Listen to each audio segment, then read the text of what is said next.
जीएसटीचे दर बदललेले आहेत. काही वस्तू महाग झाल्यात, काही स्वस्त झाल्यात. तुमच्यावरती याचा कसा परिणाम होईल? तुमच्या मनातल्या सगळ्या प्रश्नांची उत्तरं देणारी ही आजची सोपी गोष्ट. सगळ्यात आधी जीएसटीच्या दरांमध्ये कोणते बदल करण्यात आलेले आहेत? तर यापूर्वी जीएसटीचे 4 टॅक्स स्लॅब्स होते. 5%, 12%, 18% आणि 28%. आता जीएसटी काउन्सिलने 12 आणि 28% स्लॅब काढून टाकलेला आहे. आता सगळ्या वस्तू आणि सेवांवरती 5% किंवा 18% जीएसटी लागेल. शिवाय 40% जीएसटी लागणारा एक वेगळा स्लॅब नव्याने अस्तित्वात आलेला आहे. लक्झरी म्हणजे चैनीच्या वस्तू आणि सिन गुड्स म्हणजे ज्या गोष्टींच्या सेवनांपासून परावृत्त करायचंय अशा गोष्टींवरती हा 40% कर लागेल, म्हणजे तंबाखू वगैरे. पण मुळात जीएसटी काय आहे? तर पूर्वी असणारे excise duty, watt, service tax अशा सगळ्यांची जागा जीएसटीने घेतली. आपण विकत घेत असलेल्या वस्तू, उत्पादनं आणि सेवांवरती तो लागतो. उद्योगांकडनं तो सरकारला दिला जातो. मग रोजच्या आयुष्यातल्या कोणत्या गोष्टी आता स्वस्त होतील? तर 18 व 12% जीएसटी लागणाऱ्या अनेक वस्तू आता 5%च्या स्लॅबमध्ये येतील.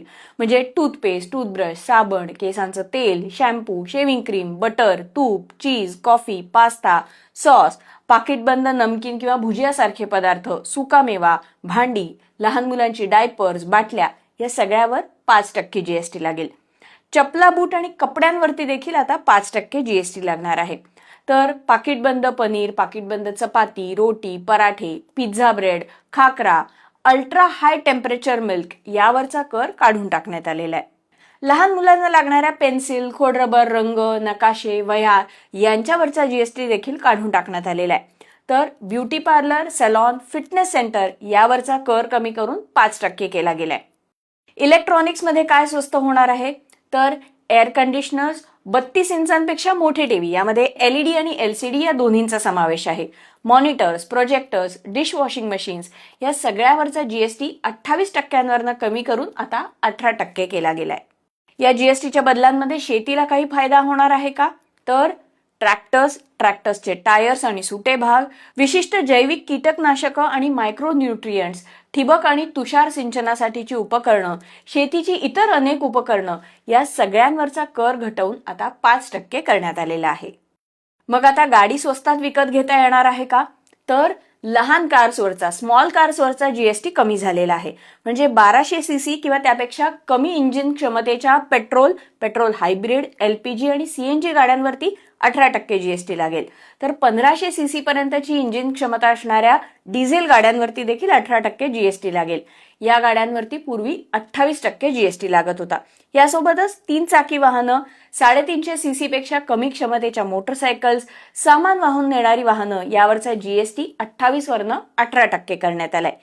ईव्हीज वरच्या जीएसटी मध्ये कोणताही बदल करण्यात आलेला नाहीये, तो 5%च असेल. आणि मग कोणत्या गाड्या महाग होणार आहेत?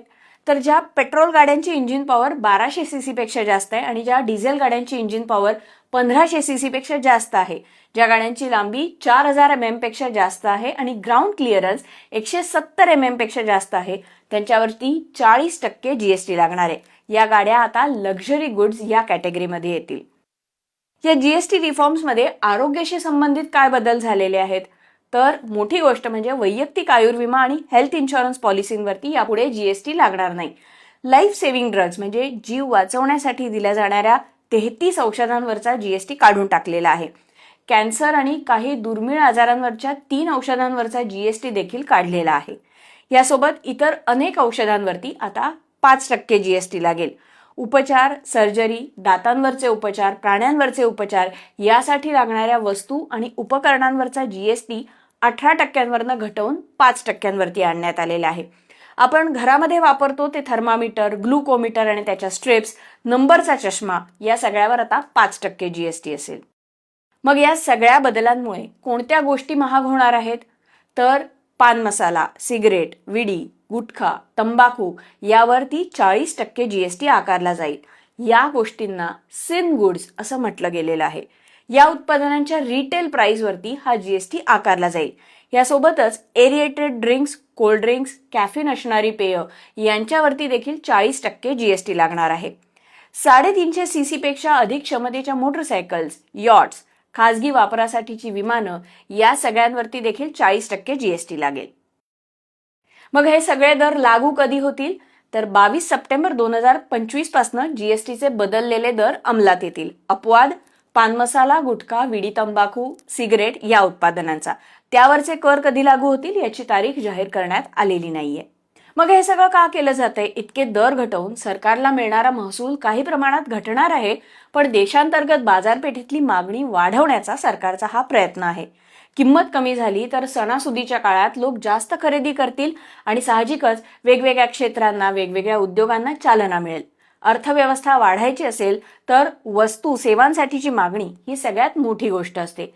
जीएसटीची रचना सुटसुटीत करून वस्तू सेवा स्वस्त करत बाजारपेठेतली मागणी वाढवता आली तर हा अमेरिकेने लावलेल्या 50% टॅरिफच्या फटक्यापासूनचा उद्योगांसाठीचा आणि अर्थव्यवस्थेसाठीचा काही प्रमाणातला उतारा ठरेल अशी सरकारला आशा आहे. ही होती आजची सोपी गोष्ट. कशी वाटली आम्हाला जरूर सांगा आणि माहितीपूर्ण वाटली असेल तर इतरांसोबत शेअर करायला विसरू नका.